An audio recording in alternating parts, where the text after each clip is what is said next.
অস্ত্র ছিনতাই করে ফাঁকা গুলি, আতঙ্কে এলাকাবাসী। সদরপুর থেকে স্টাফ রিপোর্টার নুরুল ইসলামের পাঠানো প্রতিবেদনে থাকছে বিস্তারিত। ফরিদপুরের সদরপুর উপজেলায় এক ব্যবসায়ীর অস্ত্র ছিনতাই করে ফাঁকা গুলি ছুড়েছে দুর্বৃত্তরা। সোমবার সকাল 7:30টার দিকে উপজেলার চরমানার ইউনিয়নের চর আড়িয়াল খাহাটে এই ঘটনাটি ঘটে। এতে ওই এলাকার মানুষের মাঝে চরম আতঙ্ক বিরাজ করছে। সদরপুর থানা পুলিশ ঘটনাস্থল পরিদর্শন করলেও এখন উদ্ধার হয়নি ছিনতাই হওয়া অস্ত্র।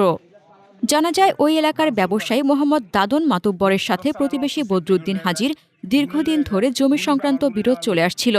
বিরোধের জেরে সোমবার সকালে বদরুদ্দিনের নেতৃত্বে বাদশাহ মাতুব্বর, সিরাজ মুন্সি, মাসুম মুন্সি সহ ২০ থেকে ৩০ জন ওই ব্যবসায়ীর বাড়িতে হামলা চালায়। এ সময় তার বাড়িতে থাকা লাইসেন্স করা একটি দোনালা বন্দুক ও ২০ রাউন্ড গুলিসহ স্বর্ণালঙ্কার লুট করে নিয়ে যায়। পরে এলাকার লোকজন জড়ো হলে তারা ২ রাউন্ড ফাঁকা গুলি ছুড়ে পালিয়ে যায়। ঘটনাস্থল পরিদর্শন করেন অতিরিক্ত পুলিশ সুপার মোহাম্মদ আসিফ ইকবাল, সদরপুর থানার অফিসার ইনচার্জ মোহাম্মদ মোতালেব হোসেন খোকন। এ ব্যাপারে দাদন মাতুব্বরের ছেলে মোহাম্মদ রেজাউল করিম বাদী হয়ে সদরপুর থানায় একটি মামলা দায়ের করেন। হাসনাতুজ্জাহান হিমু, দৈনিক খোলা চোখ।